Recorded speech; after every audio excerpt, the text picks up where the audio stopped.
So we have a very exciting session up next. Francois is leading an interactive session with Tim Brown, former CEO of IDEO. He is known as the godfather of design.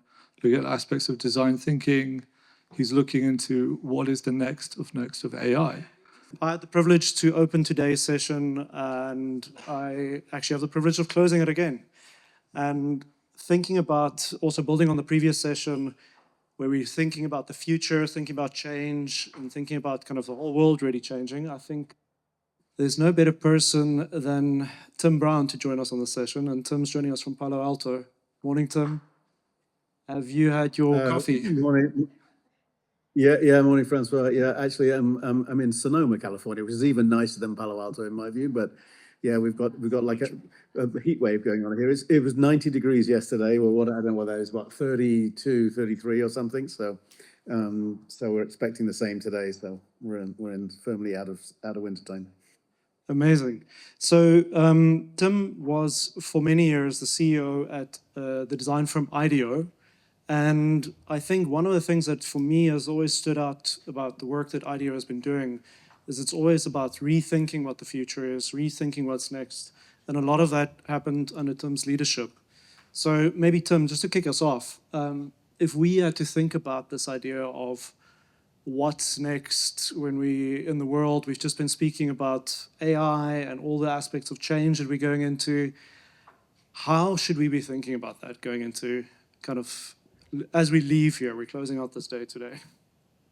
Well, I mean, I guess my approach to thinking about about what's next is really there's two pieces that I always try and remember.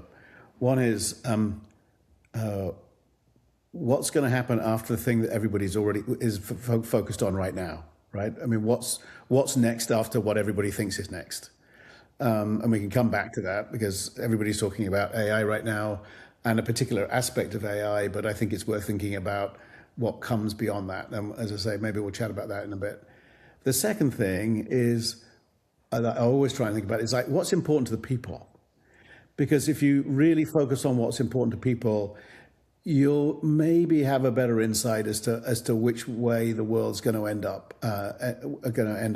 going. I mean, it's very easy to get excited about technology. It's very excited about business, all kinds of things. But in the end, all of this is driven by what people need or what people want or what people enjoy or what people are willing to pay for or any of these things. So focusing on the people, which of course as a designer is what we're kind of trained to do, really, is think about what needs people might have that haven't been articulated yet, haven't been thought about yet, that are latent, that if we can figure out how to satisfy, we might either help society move forward, or we help the economy move forward, or we just have a great company, whatever it is we might be focused on.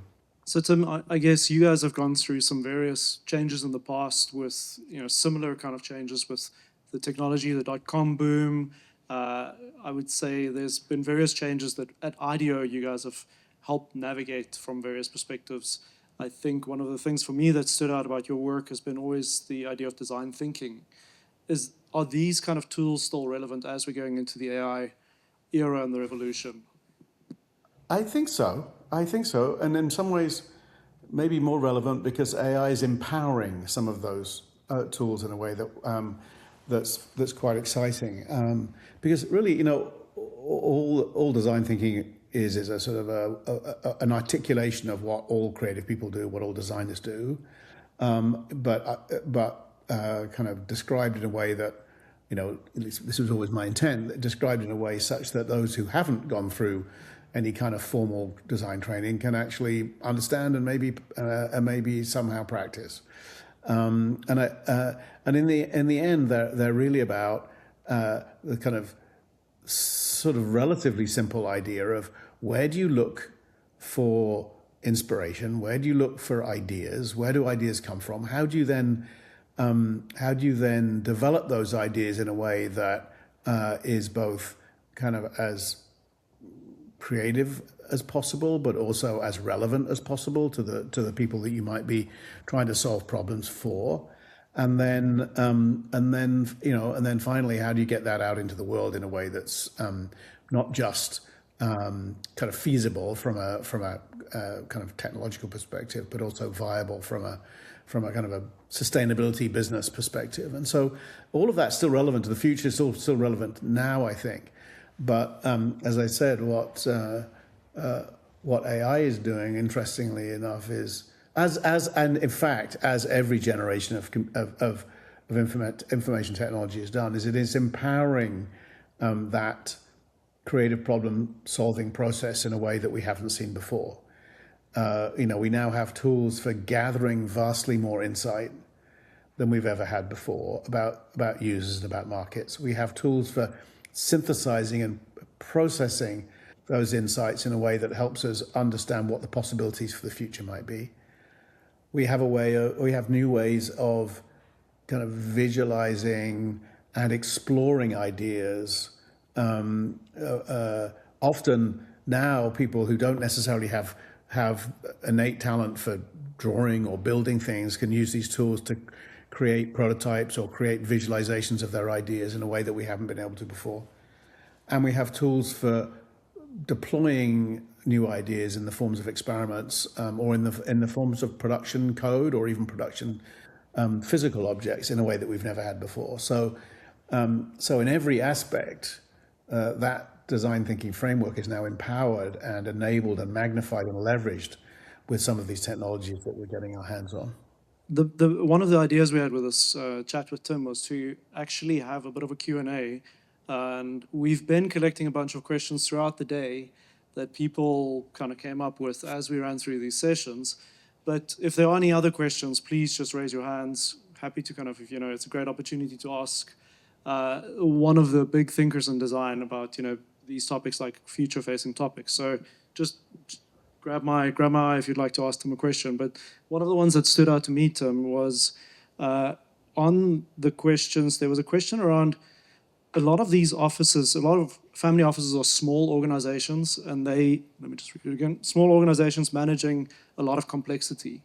And within this AI space, there are actually a lot of topics that feel both important and urgent. So how, if it's kind of, how do you kind of triage that if all this AI change that we need to design for, hopefully using some of the design thinking frameworks, feels so incredibly urgent and important?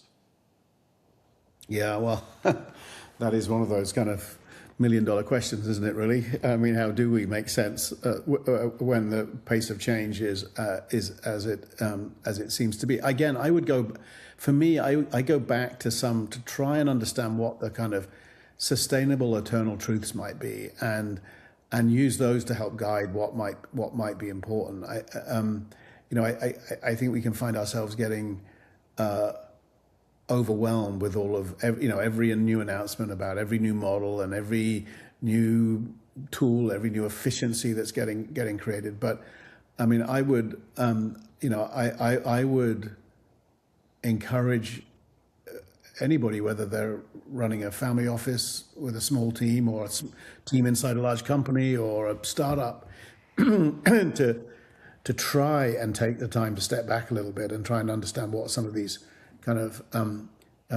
longer term themes might be. I mean, one that I find myself thinking about quite a bit, you and I talked about it the other day, is something that my colleague and I, Joe, who's actually sat on the call listening here, called the AI dividend, which is, right now we're all totally fixated on AI as an efficiency creating technology, and indeed it is. It's remarkable how the potential for disrupting costs, particularly in knowledge work, that AI brings. I mean, you can look at whether it's coordination costs, which in knowledge-based businesses can be as much as 50-60% of the total cost of a business, which is absolutely true even in a small team. You think of how much time you spend just sharing information, meeting, deciding things. These are all coordination costs that AI can radically reduce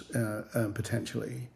Also execution costs when it comes to taking an idea and doing something with it, whether it's writing a report or whether it's marketing a new product, whether it's rolling out some new organizational change. All of these things can be radically sped up and use much less human resource. Again, when we use AI technology. So this is all great, and it's going to be available to everybody, right? We're all going to have access to these tools of efficiency, and indeed, for those organizations that don't engage with that are going to go extinct pretty fast because they'll be just too slow and too expensive to operate.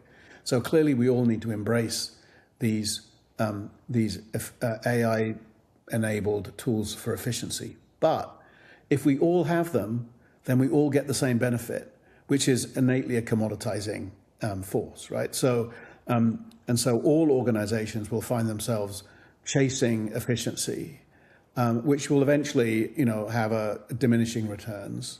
Eventually, we'll all get to the same levels of efficiency, just like most organizations operate at basically a similar level of efficiency today. We will in the future, it'll just be more efficient. So that in itself won't be enough to allow organizations to compete. That in itself won't actually create winners. Maybe in the very early days, for the fast movers, it might, but eventually it won't.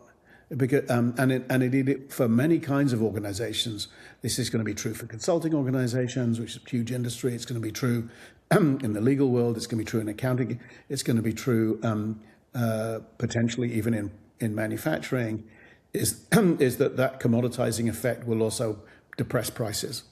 So, if anything, these technologies will actually cause us to be able to will actually cause us to lose pricing power, ultimately, eventually. So what I tend to think about, what Joe and I have been talking about, is, well, what do you do to counter that? Well, interesting enough, we've seen this phenomenon before. Back in the Industrial Revolution, back in the late 1800s, suddenly we figured out how to manufacture everything. And there were vast quantities of things getting manufactured, far more cheaply than ever before. But most of it was pretty poor quality. And out of this sort of mass of kind of commoditized product arose a whole new industry. It was called the design industry, which, and certain companies realized that if they improved the quality of their product, if they made them more appealing, if they made them more noticeable, if they made them better to use, then they were actually going to be they were going to increase their pricing power. They were going to be more distinctive. So that's the whole design industry grew out of that in the early 20th century. So I think today, when we look at the potential kind of efficiency dividend, the dividend we get of AI, we need to think about how are we going to invest that. And in our view, at least some of that is going to need to be invested in creativity. It's going to need to be invested in our ability as organizations to adapt faster, to change faster. As I said earlier, the good news is that this same AI technology that's going to commoditize a lot of what we do through efficiency, but also gives us the power to increase the pace in which we are creative and increase the pace in which we explore new possibilities beyond anything we could do before. I love this idea about the AI dividend. I think it's the first time that I heard it. I mentioned to you on our call as well, and I think it's an interesting way to think about AI in what we're doing. Suddenly we have this extra dividend, and what are we doing with that dividend? But I think the one thing that you just mentioned, Tim, also around efficiency, and I think one of the questions we got earlier was around human-centered design. And maybe if we're thinking about AI optimizing for efficiency, how could that potentially impact on human-centered design?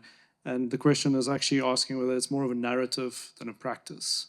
So this sounds quite philosophical. I'm not sure if somebody... Yeah, I'm not sure I quite get what the narrative practice bit is, but again, I think I have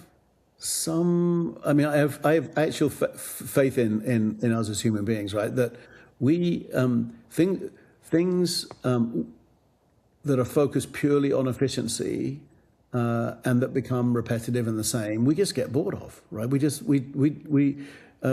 can already see it. I don't know how many of these AI-generated videos, if you watch now. The first one was cool, the second one was interesting. By the time you got to the fifth one, it's like, oh, this is they're all the same. And things like taste and fashion and just a desire for difference, and even pure creativity as people do new things, remain important. And that's all part of the kind of world of human-centered design and human-centered creativity. And I don't see anything that would indicate that that's all going to go away. And indeed, organizations, I believe, companies will realize that there'll be more value based on the kind of human content of what we do. It will have to be built on top of efficient and effective platforms that allow us to do all the other stuff really efficiently, so that we're not spending money on that, we're spending it on the stuff that matters.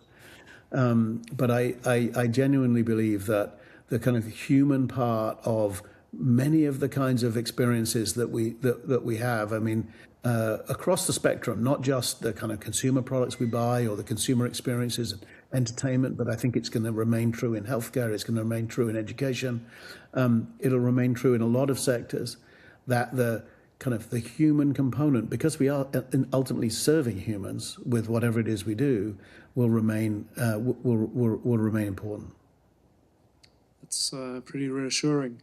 I'll pause at this. I've got one question for you, Tim, but anyone in the room with a specific question? Yes. The question was, if you were going to build IDEO today with AI, how would you do it? I think, well, funny enough, I've been reflecting on this quite a bit, and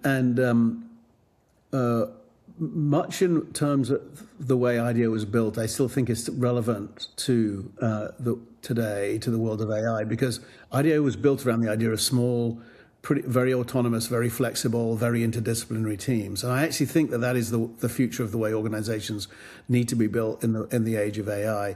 What I wouldn't do is put any of the layers of management over the top of that ended up evolving as the company got bigger. But I am very confident that that small, autonomous or largely autonomous, very well connected through AI tools, but small and flexible, highly interdisciplinary, so that they can be very flexible in their thinking, teams will be the way in which organizations are both more creative in the future, but also more adaptable and more agile and faster. And we can already see these small teams. I mean, I've had many instances in my career of working with companies that have been amazed how much a team of 3 or 4 people can get done when they're talented and they cover a lot of expertise and with the right tools, and move far faster than often large organizations can. But that kind of pales into insignificance compared to what we can do today. I'm working with startups which are building huge code bases and delivering big services to companies with teams of 4 or 5, 6 people. And I think that's going to become the norm, not the exception. And so that's how I would just do my best to keep any organization that I was building organized around these small groups with whatever tools I needed to connect those groups together, but without the layers of management on top. So maybe just in looking at the time, I think I've got one more question for you, Tim. And I think a lot of offices here are in a space where they're thinking about going into a change. We know that a lot of the AI technologies are able to help with, researching these solutions or finding the right solutions. But we've seen also with AI tools that it's a lot about prompting and asking the right questions. That's often a big thing. You're a master of asking the right questions. So is there any tips for, offices going into a space of change? We know we need to solve a lot of things, but we might not know what questions to ask to solve around our organizations. Is there a way of thinking about that, or, any tips on that? Yeah. This is one of these. This might get a little philosophical, so I apologize for that. But we tend to think about asking questions like we think about wanting answers, right? We think there's a right question. We need to know what the right question is and then ask it. That's not the way I think about it. I think about questions as an exploration of curiosity, right? Like that you're going on a journey of being curious about something, and then from that something occurs to you and you ask a question about that, and then that causes you to be curious about something else, you ask a question about that. And so building up this practice, if you like, of curiosity, and being willing to follow a path, not knowing where it's going to end up going. I mean, this is one of the things about creative people, is that creative people have a lot of confidence in their ability to get somewhere interesting, even if they've no idea what that destination is. And that's often what scares people who come maybe from a more analytical point of view, or maybe from a more engineering point of view, or whatever. It seems just too mysterious to do that. But I would encourage you to think about the practice of asking questions as being a creative practice, right? It's about following the things that you learn and that make you curious, and you go to the next thing, you get curious about that, and you go to the next thing, you get curious about that, and eventually you'll get to really interesting questions. Because again, it's the same as what we were talking about before. On the very surface, everybody will have the same questions. And we already can see this with these AI tools. People ask the same questions, they get the same answers. We all get the same answers. We're all doing the same thing. What's the point, right? It will be the art of asking interesting, creative questions. Now, the way that I like to do it, and I mentioned Joe, who sat on this call listening today. Joe and I have a way of working, and we just get into a dialogue, and we ask questions backwards and forwards, and we essentially use the results of that dialogue. It might be an hour-long conversation exploring a question, and we feed that into AI tools, and we let that, and we use that as the prompt. We use the dialogue as the prompt, not some simple question. And this is something that I'm finding with my experience of these tools, is the richer you can make the prompt. It could be a dialogue, it could be just a long description of something, whatever it is. The richer you make the prompt, the more interesting the results, and often the more appropriate the results are that you get back.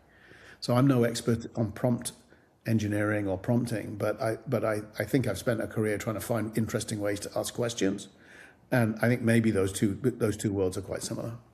Tim, any questions that you have for the people in this room? I'm super interested. I mean, I think that your world, the world of family offices, you're often involved with people at the very beginning of their journey of building new company or making some new idea work in the world. And I mean, I'm always interested in how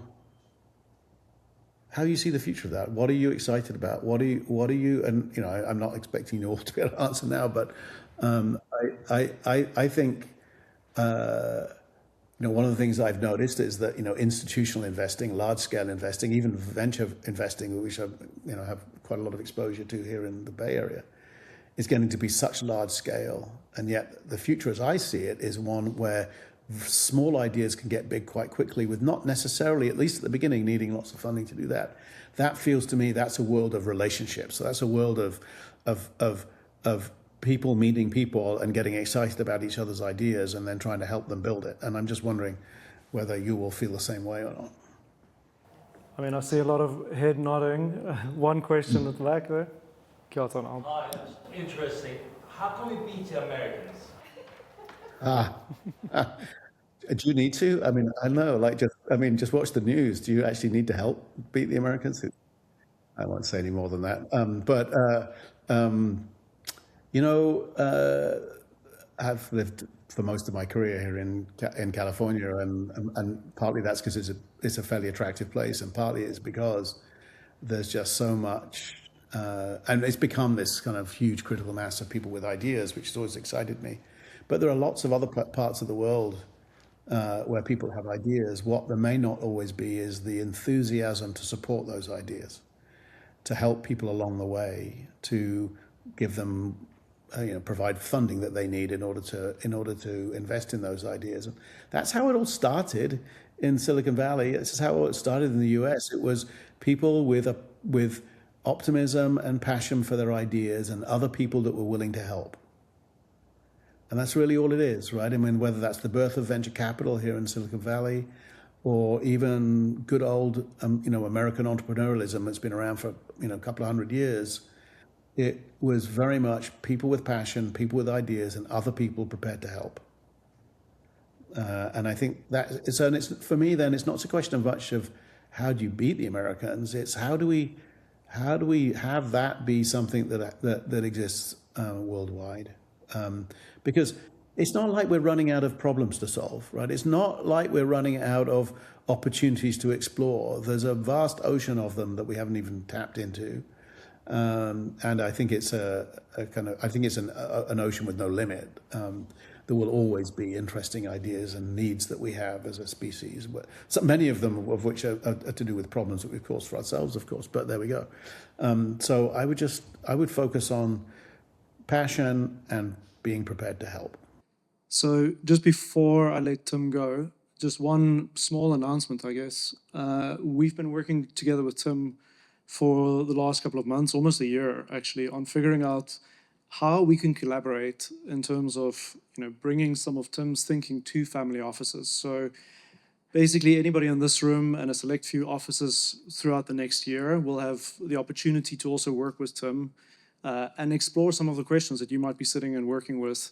And through this sort of collab with Tim, get access to one of the best design thinkers in terms of solving some of these problems that we might be working with. So we'll send the follow-up after this, but Tim, we're very excited to work with you on this.